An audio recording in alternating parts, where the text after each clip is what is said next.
Line on this Monday. Thanks for joining us. Professor Kent Seiler's with us. Good morning, sir. Nice to have you on. It's always a pleasure talking politics with him. The number 737-7587 if you want to jump in. Just the latest with the debate this past weekend. Of course, the new dynamic that's been added to this presidential race, the Supreme Court. And that is one of the most important things any president does. And if they're lucky, if the time comes for their legacy, they get to appoint a justice. And that it's going to be either this president or it's going to be the next one that will replace Scalia, who passed away this past week. So what do you think? Let's go to Greg. Greg, good morning. Hey, good morning, Nick. Hey, Greg.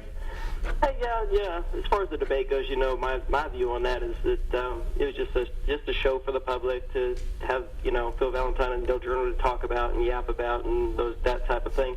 But the Supreme Court judge here, that this is one of the most important positions there is in this country. Yeah, no doubt. Talking, supposedly we were supposed to have an advantage by having 5 conservatives to 4 liberals. Well, that hasn't really worked out very good as far as a lot of issues. So what I see happening is, for one thing, you know, I've said before, our government is just organized crime. So they're going to put whoever they want in there, and the American people are the ones that get hurt. But the one thing that concerns me the most is that for someone as important as he is and as important of a position that he has, they're not doing any type of autopsy or anything. That raises a red flag to me. As important of a person this guy is and what position he holds, it should be mandatory that they do a autopsy and find out why he died or how he died, since it was such a surprise and such a shock. Oh, that's interesting. I'm looking at the report. It says he was pronounced dead. The death certificate will say the cause of death was natural and that he died of heart attack. And you're right, no autopsy has been ordered, and they say no autopsy was necessary. So I guess this was according to the Presidio County judge there. She talked to Scalia's doctors in Washington, D.C., who told her he had been sick and had been at the office as recently as Wednesday and Thursday before going on this hunting trip, and that Scalia had told his group Friday at dinner he was not feeling well, went to his room early, he missed breakfast, they found him the next morning. So apparently, based on what they've learned from the doctors, I see what you're saying, Greg, and I know how you think that way, but it seems to me like there's no indication whatsoever right now of foul play, and without an autopsy, I guess we'll never know for certain, even though I believe that the death certificate spells out that it was natural causes. Yeah, there'll always be questions. I guess. There's not a question for me. I believe it as it is. And again, Greg, though, sometimes. And by the way, he makes a good point, too. And I don't want to get too much into Supreme Court, makeup. But oftentimes the nominees, from be it a Republican or Democratic president, don't always. A lot of people say, oh, well, that Republican nominated this, and he's going to be hardcore, or vice versa. And I respect the heck out of the Supreme Court for that. A lot of times you think you're getting something, and it turns out they'll have some decisions. They're not just cutting wool one way or the other. Yeah, there's no guarantees on how these justices are going to vote, and there really shouldn't be. They should take each issue on the facts and make those decisions, and we do get that occasionally. Yeah, so you just never know sometimes what you're going to get with these justices, who of course are justices for life. Sure. So they're immune to worried about public opinion. They do what they think's right. Let's go to James. Hi, James. Good morning. Good morning. What do you think, James? Well, I think that President Obama ought to do his job right away, for one. And for number 2, I think that a lot of American people are tired of having an avant-garde form of stalwart Republican process shoved down their throats. And that's what's happening in our country today is if they determine what you get paid and they determine what your cost of living is at the same time. And, you know, we're trying to get back a real freedom where a man can work for a living, but our jobs have been exported for cheap labor. And that's all Republicans want is cheap labor in one way or another. And, you know, we're going to change it. You know, we will overcome one way or another. And that's all I have to say. Look up stalwart politics. All right, thank you. Yeah, listen, thanks for your call. Now, the president has said, I guess, quote, in due time, he will nominate a successor, which is absolutely is right. Now, keep in mind, the Republicans, and I think Obama, when he was in the Senate, I think he was part of a filibuster. I think it was with, was it Judge Alito or some others? I mean, this stuff happens. So don't act like it's just Republican or Democrats who do this. But he certainly has every right to nominate a candidate for the courts. Yeah, I think so. And again, it's the Senate's ability to based on the facts of the nominee, vote up or vote down. I think they will lose an argument if they just become obstructionist. Right. If it's got to be about the nominee eventually. How will he frame this thing? Because you're right. So the president will nominate someone, hopefully who's palatable to both sides to some degree. Right. No one's going to be perfect. You know that. But then how will he frame it? If he can point out that, look, this Republican Senate is simply not even giving them a look. Sure. And it's almost rubber stamped no before they even look. Yeah. That would hurt the Republicans, wouldn't it? Yeah, he needs to make the argument about the nominee. Yeah, say, look, this guy's great. Or this woman's great. Why are you not looking the at argument this? needs to be about the nominee, not about the timing, not about how much time he has left in office. It needs to be about the nominee. And they'll do. That's what they'll do. Yeah. I'm convinced. And James had a very interesting point, and it's a lot of what's happening in this race this year, both on the Democratic and Republican side. A lot of voters feel that the economic system in this country is rigged, and that people who work for a living are finding it much, much tougher to make those wages. It's one reason Donald Trump is doing well. It's one reason Bernie Sanders is doing well. You've had something happen in New Hampshire that was really incredible, where both establishment candidates, Democratic and Republican, got beat. So, what James said has a lot of people feel. Now, you can blame both parties probably, but it is one of those things that is spurring this dissatisfaction and is responsible for a lot of the unusual things that are happening in this race. Yes. All right, let's go next to Taylor. Hi, Taylor. Good morning, gentlemen. Good morning. Well, it's been a exciting weekend in politics. I have just a couple of comments I'd like to make.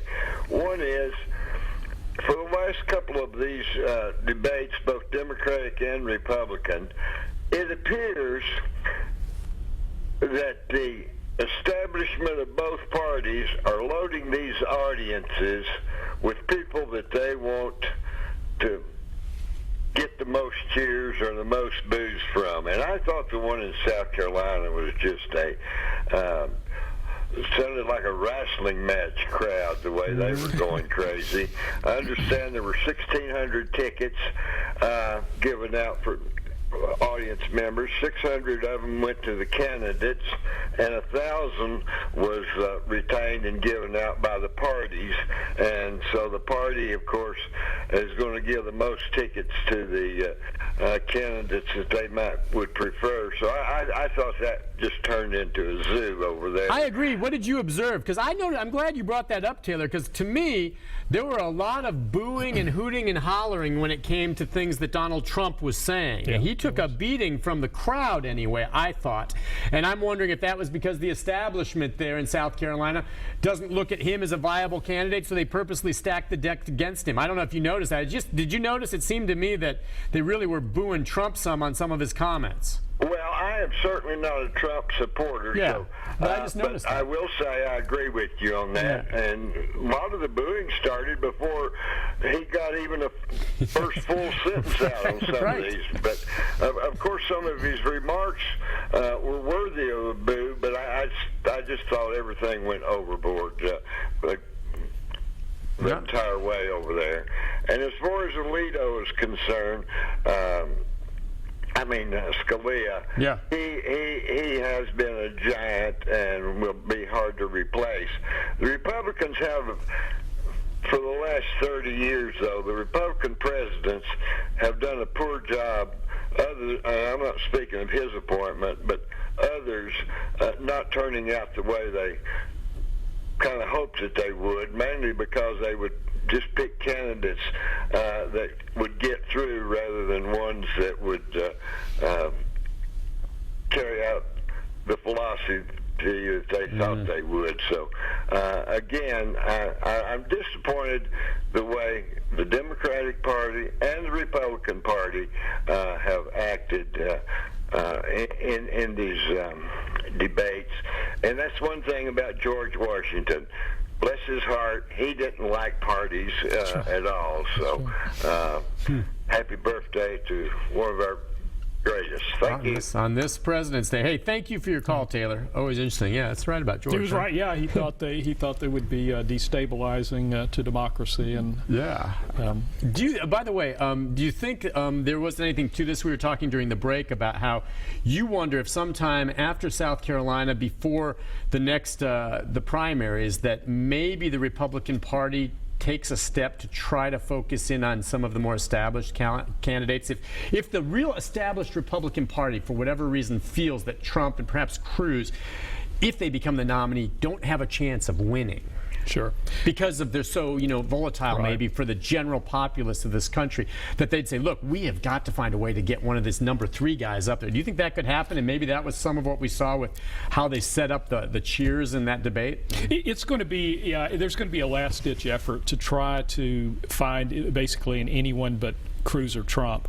The caller I noticed it too, and you were the booing threw Trump off some, which you can imagine. He's not really used to that. Yeah, I mean, you can imagine, but the way those usually work, though, it doesn't necessarily have to be a conspiracy. It's just they're mostly Republican insiders, establishment people who get those tickets. So they get in, and most of them are supporting someone else. The Trump people, who are kind of outsiders, don't get the tickets. Okay, that makes sense. But we're reaching a pivotal time. This South Carolina primary will probably have Trump 1, Cruz 2.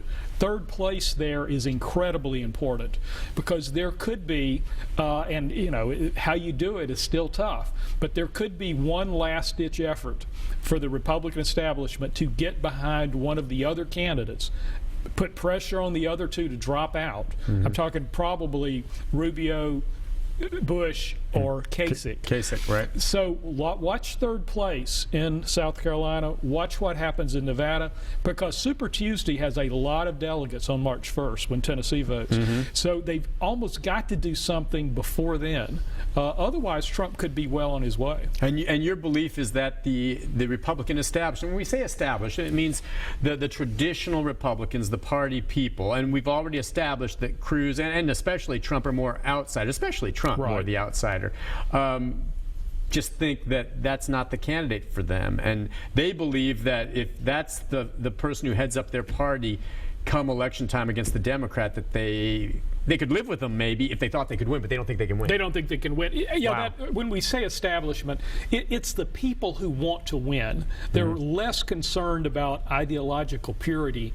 They want to win, and they with Donald Trump feel that not only could he lose badly in a general election, but that he might take some congressional, some senators and congressmen with him.